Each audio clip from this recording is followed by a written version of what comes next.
feedback. And so within the bigger picture about leading business change, feedback is, look, it is an important skill for people, particularly leaders, to get, if we want to deliver change, if we want to think about improvements, then feedback is a big part of that. But also we know it's a challenging part, and we'll talk about some of that as we kind of get through. But I suppose one of the first parts to kind of look at with feedback is, is what is it? What is feedback? And people have various views. I mean, there's one reaction, when you turn on a speaker or use a microphone, you get that awful jarring sound in your head. So perhaps that's bad feedback. Okay, but it's still a form of feedback. Or then there's perhaps the more useful sense that we'll focus on today, which is information about reactions to a product, a person's performance, task. And I think that this bit's useful, which is used as a basis for improvement. And one thing with feedback I've noticed over the years, and I'll try and talk practically, but also just with a few stories, is I think there's a big difference between feedback and bite back. Feedback being, I'm giving this information. It may not be particularly skilled, but I'm giving this information with good intent. I want to help you. I want to find a way of helping you improve, or me improve. I want to help us improve. Bite back, a bit like taking a chunk out of somebody, is, I'm going to give you some information. I'd be quite pleased if it hurts, actually. I'd be quite pleased if I drew some blood. Yeah. So let's differentiate between that, because there are people who give it in a painful way, and there are those who have the good intent. But even with the good intent, it's not always perhaps skill. So that's our definition. Is that all right if that's what that's the basis of when we're talking about feedback? So not music, not music and microphones. So a question to you guys, and I'd like to hear this. I'd like to get from you, how do you feel about feedback? Or when someone talks about feedback, how do you feel about it? What's the feeling you get? Matt, go on. Yeah, so I think in general, when we spend a lot of time in our business trying to encourage feedback, I think most people assume feedback is always about the negative aspects of what people are getting to, as opposed to, feedback is just timely, positive communication. That I always say, as long as it comes from a position of care, you can kind of work within that latitude, that actually you can give difficult feedback that could be about something they're doing brilliantly, but they're just getting the attitude a little bit wrong. Yep. So generally, I think feedback is one of the biggest areas that's misunderstood, how to give it and how to receive it. Thank you, Mike. What about you? How do you feel about feedback? I think Matt's probably hit the nail on the head. I think most people treat feedback as if it's them having to deliver critique basically to someone, and they completely sort of sideline the "you've done that well" bit of feedback, which is it's way easier to give. It's way more common, because most of the things aren't bad. And so people sort of bypass it. And I really noticed it stepping out of practice into engineering environments in particular. In an audit practice, because you're always in small teams, you're constantly saying, "Oh, that's good, that's bad," and getting the same from people sitting above you, like the partners, managers, whoever's sort of working with you, and your peer group. But you in the engineering, like, it was really like you had to kind of take yourself out of the normal working days before any sort of feedback was getting there. And I don't know whether that's because the mindset is that it's a thing which is tacked on, and therefore is not kind of as inherent in the job, or just because I've happened to work with some slightly more miserable people. But it does mean that actually on a regular basis you're not getting that drumbeat of it. So I find it way easier than to give feedback within the financial teams and even procurement teams, or like sort of adjacent areas, just as a matter of course, and not have to go out through an appraisal system or anything like that than the engineering folks seem to find it. And I don't know if I'm just being judgmental. No, thanks. That's how it's always. And Mike, it's funny when you say the appraisal kind of system, that annual appraisal thing. I mean, for me, that's almost as far away from useful regular feedback. You're talking about regular. Yeah. Matt's using the word care. If you talk about care, timely, regular, then in fact an annual appraisal is probably. I mean, my view is you should know what's in an annual appraisal before you get it. It's a 5-minute conversation, because everything else has happened for the other 11 and a half months, and there's no way you could give me feedback on the previous 11 months. In one session, catch up. But do you see when you said it's kind of negative, it's a critique? We did a lot of work with a particular engineering company in the Midlands, and almost everybody thought it was going to be negative. It's, oh, here we go again. But actually, as Matt said, it's an opportunity to improve. It's just sharing information, and if it comes from a good place, then amazing what we can kind of get from it. So if we think about the value and impact of useful feedback, you've mentioned some of these already, but it's great for improvement, growth, engagement, motivation, communication. We know it, alignment with goals, impacts on things like continuous improvement. How can you have continuous improvement without regular useful feedback? How am I going to continue to improve? Can't give me one piece of information and let me loose. Think about learning to play golf. You're getting or learning to play sport. You want little and often. Yeah. So, and it's regular. Good quality feedback helps reduce conflict. It increases personal development. It increases not just leadership skills in leaders, but leadership across the business, or that culture of leadership. And ultimately, it's going to save you time and money and create an even better place to work. So we know that. And if you ask people, these are words that we've gathered from others over a period of time. We know this to be true. We know it's important. And yet sometimes as leaders, we don't get this bit right. So I thought I'd just quickly steal a bit of Drucker's model again, because I find it easy just to sort of share this. We've said in previous sessions before that we know leaders have two jobs: create the strategy, run the business, finance, marketing, sales, governance, and so on, but also behave in a way that creates a culture where people can flourish, be at their best, and therefore they will deliver the strategy, that third part of or third side of the triangle. But of course, as we start to move into really developing leaders and leadership skills, we also know that we need a strategy to develop our culture, and that we need to create a culture where this notion of feedback, not just from leaders to the business, but from the business to leaders, can happen. And this is often where, when we do work with customers and we look at the culture, do you have the culture to do that? With a big client I mentioned once or twice last year, the resounding feedback was absolutely not. No way, you just don't. We've learned, we just don't do it. And sometimes it's 5, 10, 15 years ago. It's not current. It's not, I tried yesterday and it didn't work. It's, I tried 15 years ago, it didn't work, so I'm not going to do it. Yeah. Crazy, man, crazy to miss out on that sort of information. But as leaders, we do have to create a culture where people can flourish, but also where there's that psychological safety to give and receive feedback, which we'll get on to talking about. And it's so important that leaders, we got to own this stuff. So what we found, when I've worked with customers, I haven't seen these numbers. These are recognized numbers, but almost always there's a massive discrepancy between what managers and leaders think they do in terms of feedback and what staff think they get. So one is Gallup. It's reasonably valid. I don't know for sure, but notice it says managers. That's why I've used another one that also says executives. So 98% of managers think they give good feedback. 26% of employees think they get it. I mean, that's criminal. That gap is almost criminal. I use one, and I've forgotten the specifics. I think it's an old Harvard, and might be MIT Sloan, probably Harvard, but 80% of executives in 100 US companies said they gave great big feedback, and about 30% of staff said they got it. You can still see the gap is significant. So my question to you is, why is this? What do you think?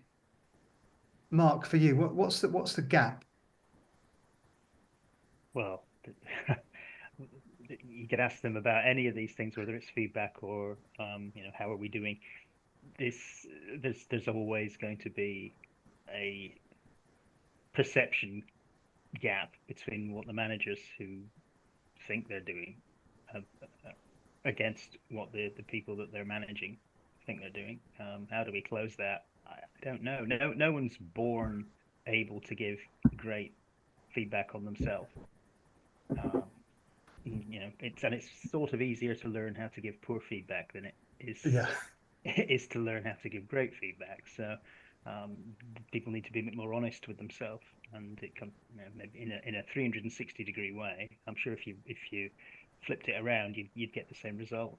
The discrepancy would be there. Now, how you breach that gap or bridge that gap, I don't know. Training, and exposing them to feedback on themselves to show what they're doing well and what they're not doing well. Agreed. Matt, any thoughts on that one? Yeah, I think from an executive position, I think there's a level of arrogance that executives naturally think they're in a position where what I say is goes kind of thing. And I actually think that feedback quality is generally missing because there's no preparation that's put into place well ahead. Like everything else we do, we will plan. Who is our audience? What are their specific needs? Where are the areas that they're going to need some really good tangible evidence? And I think what happens generally in our work which is somebody has an area of underperformance or they've not performed in a particular meeting. Right, let's give them some feedback. Get them in here. I'm going to tell them. And it's like, bleh. Of course they're going to go away thinking my feedback shit. You're not giving me feedback. You just bollocked me. So I personally think the level of time and effort put into feedback is disproportionate to any other activity that has equal strategic importance. Thank you, Matt. I mean, I think that's a wonderful a wonderful way of summing it up. So what we tend to find is people don't put enough into it. They don't know how to do it. To your point, you know, Mark, about sort of skills or training, and then there's not enough time put into it. And we tend to kind of react to it. And for some people, it's about, well, I just need to get this off my chest. I want to get it out the way. Some of the other, if like, why do we find it hard to give feedback? Here's some things that people have said in the past, just to kind of give you a sense of. So fear of conflict, repercussions, lack of training always comes up, emotional discomfort in doing it. So what people will sometimes do is they'll kind of rush to do it.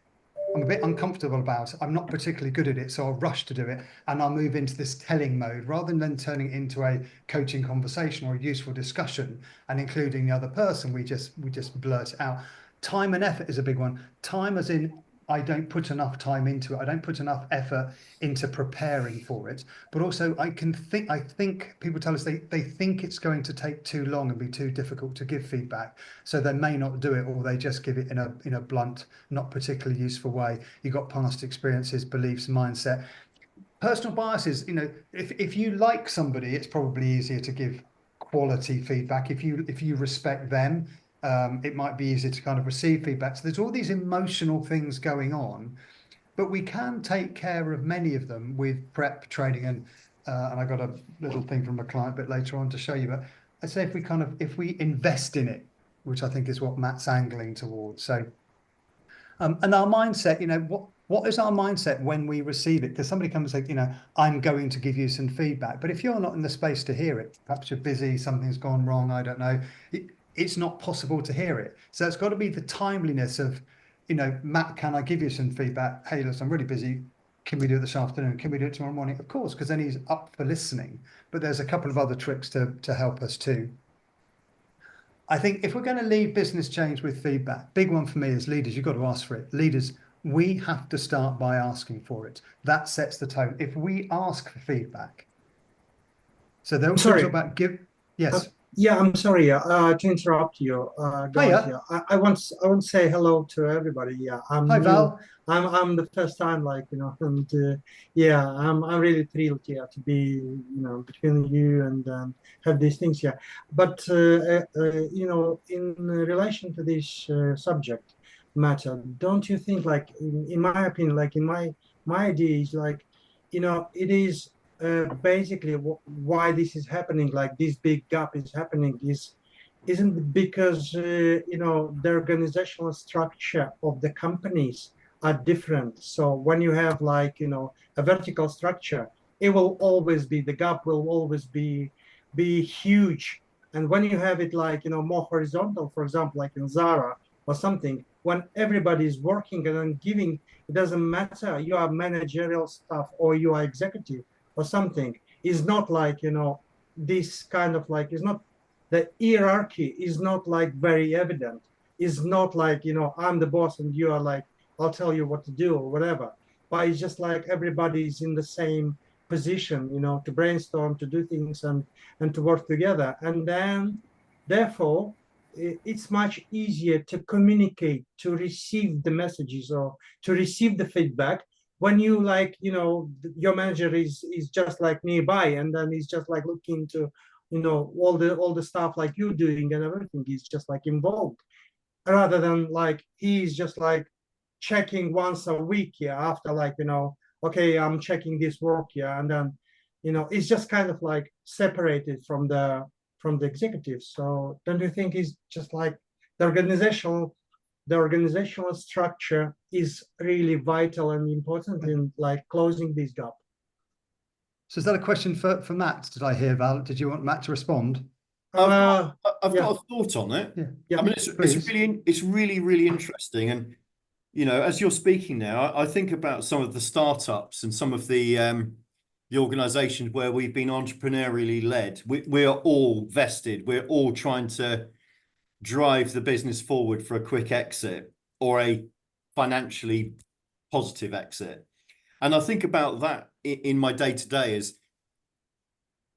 if there is a single unifying purpose that everybody is on the same page, I think that feedback is free and is open because you're all pulling in the same direction. And I think in your scenario of vertical versus horizontal, I think it's actually more about purpose than structure.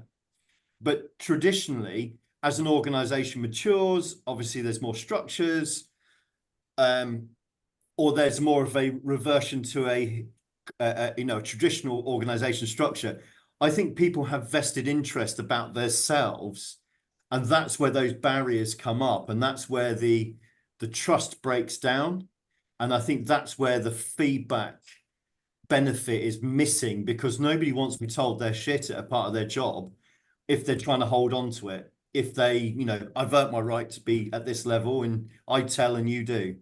So I think for me, anything we can do to create a single unifying purpose, therefore, PJ, we were talking the other day about having a colleague that 15 years of service, they've helped to get to where we are now. Yeah. It's really valuable. Thank you very much. But this is where the business needs to get to. And this is what the business requires. And feedback is part of that cultural shift. I think those kind of unifying pieces may make feedback slightly easier. Notwithstanding, still need to prep, they still need to have skills, and it still needs to come from a position of care.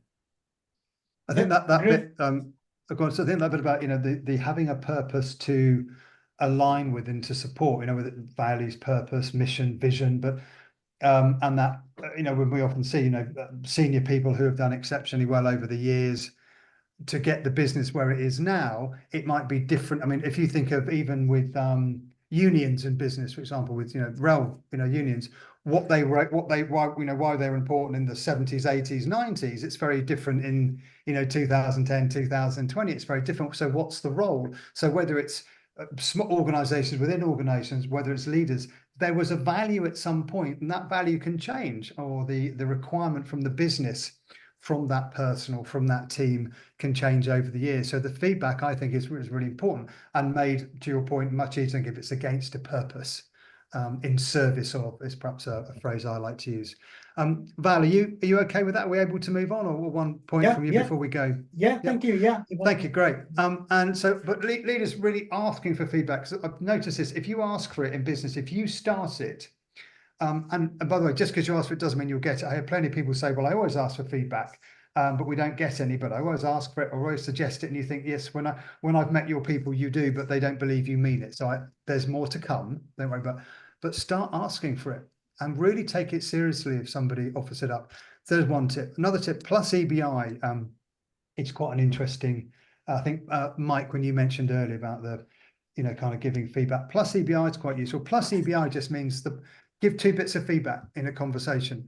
Plus what worked, plus what did you do well, EBI, even better if. It just makes it really easy. So if I walk out of a presentation, a morning session, I don't know, I'm working with Mike, we've done a morning, I can easily say to Mike, hey Mike, can you just give me a bit of EBI on my presentation? He can say, yeah, great, listen, the plus bit, I thought you delivered, slides 3, 5 and 6 or whatever, really well around the, personal change piece. Even better if it was a bit more prepared, or if it was a bit shorter, or if it had a bit more interest, perhaps a bit more information for some of us in the business. Okay, great, there you go, really nice. And you can do that in 30, 40 seconds. So I really like just that simple plus CBI. We've got to get used to it, but that can be very easy to do. 5 R's, which gets kicked around a lot, I know, but notice the first one is request, ask for feedback. So what a lot of people forget, they talk about giving and receiving feedback. I'm going to give you feedback, you're going to receive it. There's more to it. Is it timely for you? And if you're requesting it, ask for it. If you're requesting feedback, immediately you're in a different mindset. If I come to MJ, actually, and I have asked for some feedback and asked for some help, we're going to drop on a call after this, but my mindset's already different, isn't it? I'm asking for it. I'm looking forward to it. But if somebody says, can I give you feedback? You might get that negative, which you said at the start, it's going to be bad news. Well, actually, it might be great news, but we tend not to say, but asking for it definitely puts yourself in a different sort of mindset. And then the resolve bit, action, work together. What can we do? And there's models for that too. And bottom line bit is, even if you do all those, even if you have things in place, I guarantee you've got to have facilitated practice. That means somebody helping you. Because if it's a leader, you ask for feedback, it's like my door is always open. If people don't think you mean it, or if people don't believe your door is always open, that's mentally as well as physically, they're not going to come in and do it. You've got to have, honestly, facilitated feedback. Practice giving and receiving feedback, asking for feedback, giving and receiving feedback with someone. Find someone to help you, talk you through it, and then you create the muscles. And then people can see that you mean it. As leader, you can see when you say you're asking for it, they can hear that you mean it, they can feel that you mean it, much more likely to do it. So it's creating creating a culture for. So just a couple of top tips. And remember the other week we talked about the leadership spectrum. Are we going to tell people what to do? Matt, you referred to that earlier, but if you're going to tell people what to do, order and prescribe, or are we going to move more into this coaching and influencing space on the right-hand side, where we're tapping into people's brilliance, their knowledge, ambition, creativity, and helping them be the best they can be? Because we're just going to tell them what to do. They can kind of hire anybody. But if we're going to hire people to be better than us, to grow, to develop, and to run the business, close those knowledge gaps, then we need to do some coaching and move into that space. And feedback, really, if you think about informing, look at that centerpiece. If I come and give you some information or inform you about something, it allows me then to make a choice. I can tell you what to do about it, or I can move right, as in the feedback is information, the feedback, and then we can move to coach, and we can have the coaching conversation, and perhaps we use a good old John Whitmore's GROW model. Yeah, we can move into say, what do you want to do about this? What are the opportunities as you see it? What's the reality for you? What's happening for you now? Options, will. Really easy now to start, or easier to start to marry some of these models together. And feedback for me certainly sits as one of the most important ones if we're going to develop the business. And a bit of practice with this, amazing. Some years ago, I worked with a small group of people, senior people, I can't remember what they were now, probably 12 or 14 people came together. And when I say all we did was a session around feedback. That's it. Okay, it was just, we just had a couple of hours, and it was prepping and practicing and spending time asking for feedback, but giving and receiving feedback, and going through the 5 steps of receiving it, making sense of it, and then working together to come to a solution, or take some action. And this guy said, the best performance team program I've been on at the bank in 18 years. 18 years. Now, in part, of course, I'm thrilled, but in part, I was also horrified. But just so you know, this wasn't a fancy, what I'm trying to say, some sort of fancy 3 or 4 day program in the Swiss mountains. It was 3 or 4 hours together, just giving and receiving feedback. And they went, wow, we've learned more about each other. We've connected. So within the team, we've improved teamness. So that's the response. So the power of feedback when you work together helps us individually, of course, but impacts on the team too, and therefore the overall culture and value for the business. And if we think about my 5-step process, 5-step exact process, helping clients move from here to there more efficiently and effectively, if you just hold the notion of feedback lightly for a minute, think about it as you go through the 5 steps. First one, envision the future, having a conversation about what does the future look like. The management team may be in alignment, they may not. And if they're not, we got some feedback. The feedback is we're not as aligned as we thought we were. Great, what do you want to do about it? Step 2, where are we starting from? What are some of the gaps that we need to close? How big are those gaps? Often we see disagreement here or misalignment here, great, that's feedback. Because if as a senior leader, you're saying, this is the race we're running and this is what I think the race is about. If other people don't understand the race, they don't know where the starting point is, they think it's a 400-meter race, you think it's a 1,500-meter race. The difference is significant, but that's just feedback. It's just information. You have a conversation about it. And then step 3, okay, what are the things that are going to slow or derail this project? What are some of the risks, potential hurdles that we might face? That's designed to get feedback out of the business, information from you. It's feedback for you as senior leaders on which you can take precise action. And last year with one client, when I showed them this step 3, I'm just smiling about the feedback. I showed them the information which had taken about 6 weeks to get out of the business and shared with them. And one of the leaders said, well, of course, that's rubbish. That's not correct. That's rubbish. You interviewed the wrong people.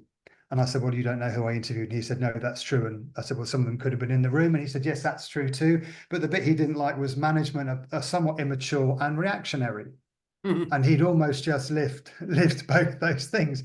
But he had the good grace to come up at break and say, do you know what? I lived those two, didn't I?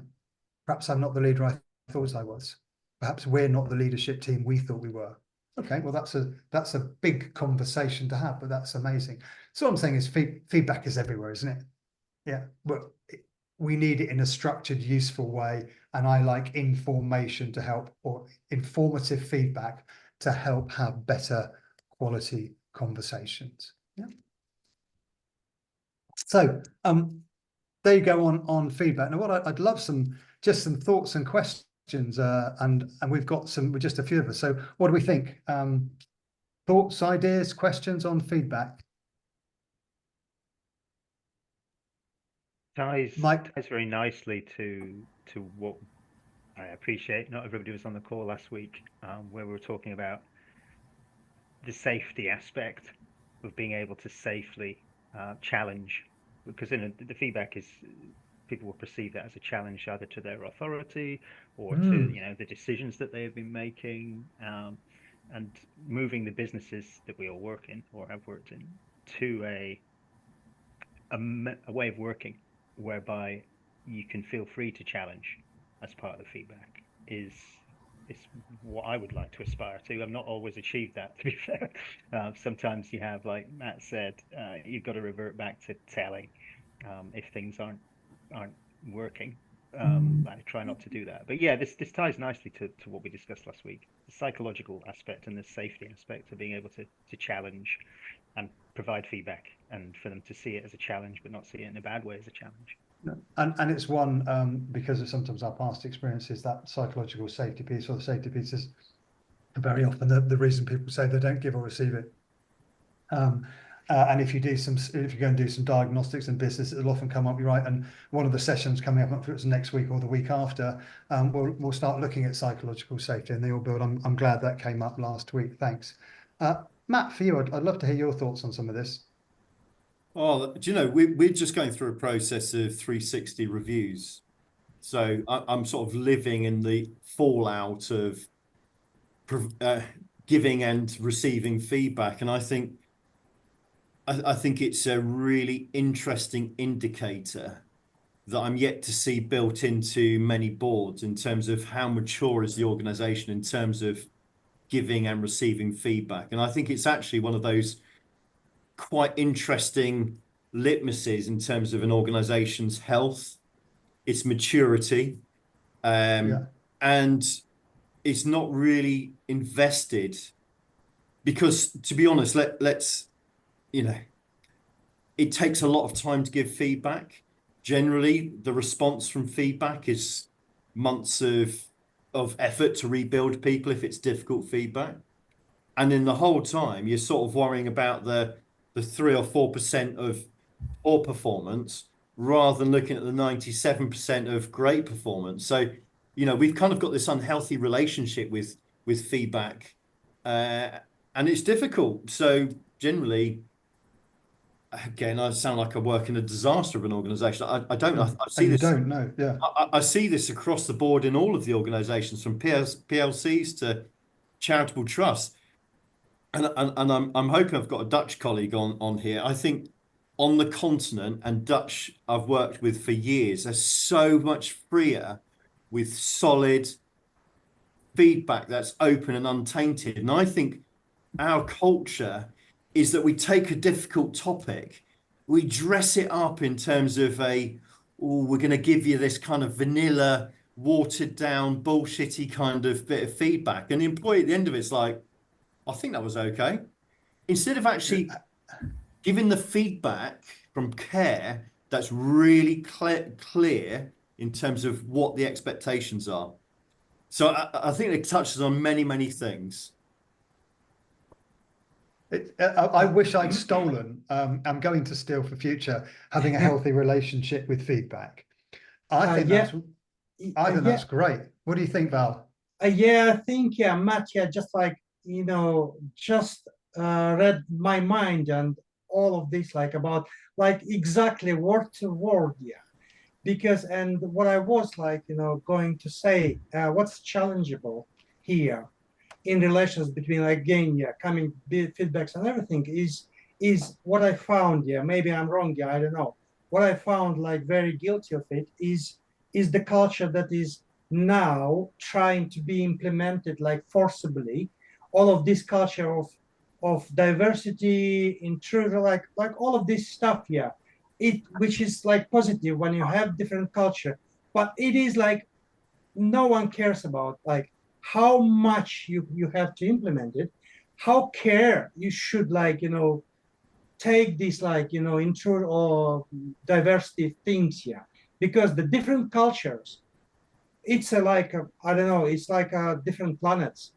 For example, I'm coming like my background is coming like from I'm coming from USSR, okay, from the Soviet Union, which doesn't exist now, from a small republic. But anyway, let's say from the Eastern culture, but my culture was based on different values, on different things, and education as well was really straightforward. In our culture, it was just like you will never like have thousands words around like something.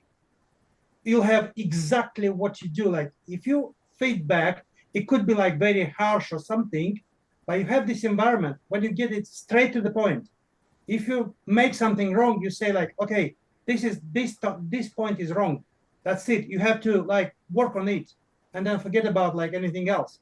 Instead of like, trying to, when you try, but again, what I'm trying to say, I'm more than 20 years in UK. So, absorbing this culture, just like trying to be like one of like the environment and everything, and then understanding where is this gap coming from, what is this like, for example, my colleagues here, they are like surprised and say, why they are so dumb, or so they are so like stupid or something. No, they are not stupid, because you are acting in different like environment, in different culture environment. You have these things here when you say like, as Matt said, like, previously, when you have this like, message, but it's just like multiplied by, excuse me, like my French, by bullshit, it's just like multiplied, and instead of saying like, this is wrong, or like, you have to do this, you say, starting from, oh, generally, this is like so good, whatever, like, but however, and after this, like, but however, basically, and psychologically, people are not like receiving, because from the start, they receive, everything is fine. It's just like some small things I'm missing here. But actually, the messages is not focused on the, on the subject, on the things here. And this is, I'm just like, I don't know how to deal with this, how to do, because again, you are confronted with a trend, let's say, with all of this, like, as I'm saying, like diversity, whatever, like all the world, and multicultural thing, which is, I don't believe in it, everything is fake, it's just like, there is no like multicultural or something, because there are different cultures. They can be together, but they'll never be like, for example, I don't know, man coming from Africa or something will never be like part of this culture. He will kind of like, you know, trying to mix or trying to act or learn something, but the basics, the fundamentals Yeah. will be there. So it's, I don't know, It's I think that the culture piece about which we're talking is Yeah. Adds quite an interesting sort of depth and breadth to this thing. So, you know, which countries are near, we were having fun about the Dutch, but we sort of slightly made friends with some Dutch guys. We don't go on holiday with them, but we quite regularly meet them in Greece, where we go sailing. One of the first times I met them, and I was chatting, and they said they said to me, oh, you know, they asked a question, and I gave some feedback, and they said, you must have some Dutch blood somewhere to give straightforward feedback like that. And I laughed. So it is true. We do tend to do it differently, but over here, it's perhaps we're too polite to give feedback, or we're kind of too emotional. Perhaps we're too concerned about it. But Mike, any takeaways from you today? Anything? What was useful for you, Mike? You've joined us for 45 minutes. You're a senior exec. What's the value for you?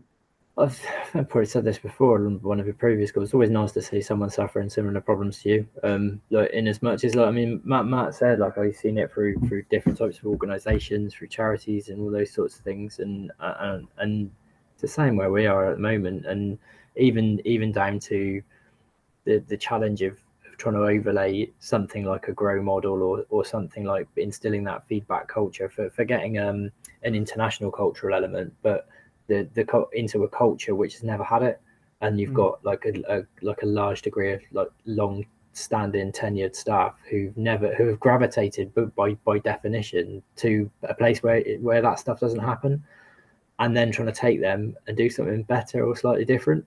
It's just so it's such a difficult thing to do, and but it's so important, and the way you kind of articulated the feedback as it goes through your exact model there, like, it just shows that it's so inherent in everything that if you can get it on the front foot, then you can really make a massive difference to how people are engaged, how they're behaving, how they're even enjoying the experience of doing their work. But it is tough to do that, I think, at times, when actually what's needed is a mixture between a bit of churn and a bit of turnover, and overlaying that, and with a supportive, sort of psychologically safe space in which people can do it. And I think the other thing, I mean, it's not something anyone really touched on, but it has been really noticeable to me in my career how little feedback you get the more senior you get. It's almost like once you're in that like governed by a CEO type position or governed by a non-exec board, if you're not sacked, then you must be doing something all right. But you don't really get anything else, and that can even be in quite intense situations. So we did like an investor roadshow for 2 weeks, and prior to that we did a previous like 2 separate.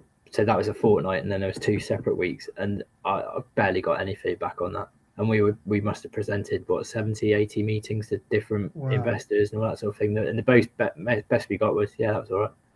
You're like, okay, was it? I don't know. And you know yourself that you're probably not the best person who's ever done that, but you're also kind of blind to, well, what could I be doing better, or what should we collectively be doing better? Because it's very much a team type environment. It's just a strange thing, really. Like, if you did 70 of those, imagine it with a little bit of feedback plus CBI, what went well, even better if, and you just did that over 70, or just did that over every other one, or every day. How much, you know, how many little improvements would kind of would help, you know, and feedback can be. I sometimes say to people, you know, just to give a quick one, is if I came back into the meeting after lunch, if I came back after lunch, I had a bit of tomato ketchup on my shirt, would you tell me? And some people say yes, and some say no, and some say yes because obviously I want to help you, and some say no because it's a bit embarrassing. But surely you tell me, you know, and that's a silly thing, but surely you tell me. And then, of course, as it gets bigger, you get, oh no, I better not tell Mike. But Mike would love a bit of feedback. He'd love if you just said, hey, improve this. And but there might be an interesting coffee meeting there between Mike and Matt. I don't know. It might be an interesting one another time. Happy to, you know, I'm happy to buy the coffees. We probably, subject to your timings, we probably ought to call that time, didn't we? Because that's about 45 minutes, as we sort of promised. We could have gone on for days on this. Thank you so much, absolute pleasure listening to you guys.